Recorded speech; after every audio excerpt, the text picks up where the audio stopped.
Dans ce contexte, le Conseil scientifique réclame une accélération de la campagne de rappel en luttant contre le variant Delta. On peut, dit-il, de ce Conseil scientifique, stopper Omicron. Oui, c'est l'argument défendu par son président Jean-François Delfraissy. Difficile pour nous ce matin d'avoir une vision claire sur ce nouveau variant. On se contentera de dire ce que l'on sait à ce stade. L'OMS elle-même reconnaît que sa dangerosité et sa contagiosité restent une inconnue.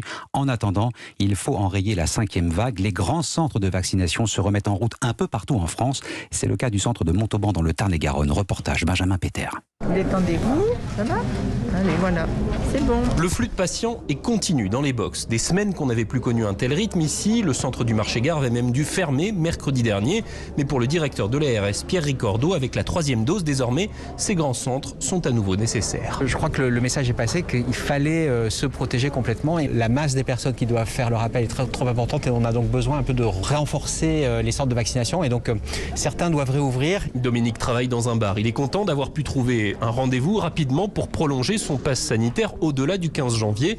Mais il redoute d'avoir à multiplier ses doses de rappel. On nous dit la 2e ça va être terminé, vous êtes bon et finalement il en faut une 3e. Bon, alors quand on voit aujourd'hui qu'il y a un autre virus en Afrique du Sud qui vient de se développer, on se dit peut-être que cette 3e dose ne servira à rien. Alors ce centre peut vacciner jusqu'à 500 personnes par jour, mais ils envisagent aussi de réactiver, comme au printemps dernier, des unités mobiles pour se rendre dans les villages plus reculés du département.